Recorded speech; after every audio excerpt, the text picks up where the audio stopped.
राजस्थान का उदयपुर इस जिले की अपनी ही एक अलग फितरत है। झीलों के शहर उदयपुर में जैसे पर्यटक हमेशा आते और जाते रहते हैं, ठीक इसी प्रकार से यह शहर किसी भी नेता या पार्टी को कभी सिर पर नहीं बैठाता। और यही वजह है कि हर चुनाव में जीतने वाले प्रत्याशी की या तो पार्टी बदल जाती है या फिर वह प्रत्याशी खुद ही बदल जाता है। हालांकि 2014 के चुनावों के बाद से इस सीट पर बीजेपी के अर्जुन लाल मीणा लगातार काबिज है।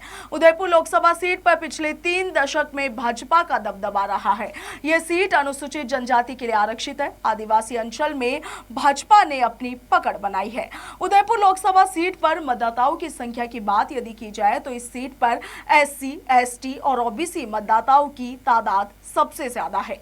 2014 के लोकसभा चुनाव में भाजपा के प्रत्याशी अर्जुन लाल मीणा ने कांग्रेस के रघुवीर सिंह मीणा को हराया था। वहीं 2019 के लोकसभा चुनाव की यदि बात की जाए तो भाजपा के अर्जुन लाल मीणा ने कांग्रेस प्रत्याशी को 4,37,914 मतों से हार दी थी। और इसके अलावा इस चुनाव में प्रदेश की सभी 25 लोकसभा सीटों पर NDA ने जीत दर्ज की थी।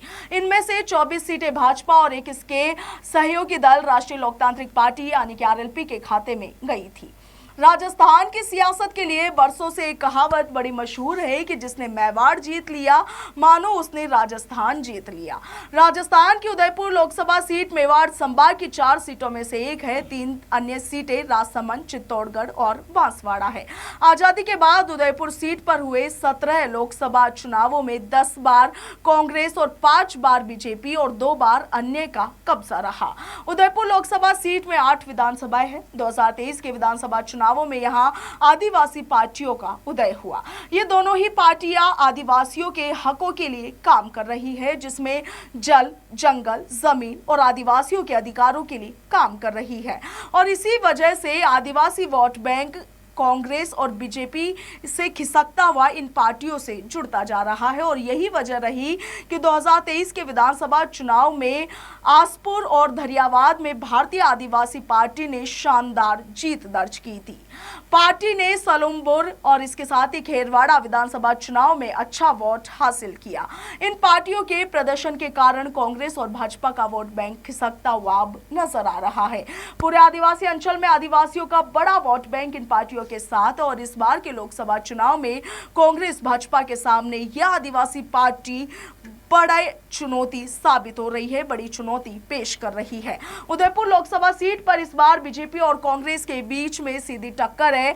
और यहां भारतीय जनता पार्टी से प्रत्याशी परिवहन विभाग के पूर्व एडिशनल कमिश्नर मन्नालाल रावत है, तो वहीं कांग्रेस से पूर्व IAS और उदयपुर कलेक्टर रहे ताराचंद मीणा प्रत्याशी है। इन दोनों के बीच सीधी टक्कर है। हालांकि भारत आदिवासी पार्टी के प्रत्याशी प्रकाश बुज दोनों ही सियासी दलों का गणित भी बिगाड़ सकते हैं। उदयपुर जिले में 22,30,971 पंजीकृत मतदाता है। 8 विधानसभा वाली इस लोकसभा सीट में सबसे ज्यादा वोटर्स सलुमपुर विधानसभा में है।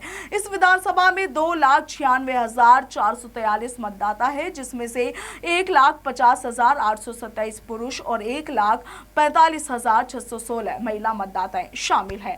इसमें एक और इंटरेस्टिंग फैक्टर यह भी है कि मावली और वल्लभनगर विधानसभा क्षेत्र के मतदाता चित्तौड़गढ़ संसदीय क्षेत्र के लिए मतदान करेंगे, तो वहीं उदयपुर संसदीय क्षेत्र के लिए डूंगरपुर जिले के आसपुर और प्रतापगढ़ जिले के धरियावाद विधानसभा क्षेत्र के मतदाता भी देश की सबसे बड़ी पंचायत के लिए अपना प्रतिनिधि चुनेंगे।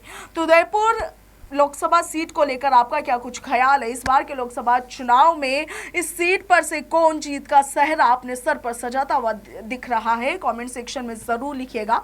फिलहाल के लिए इतना ही। नमस्कार।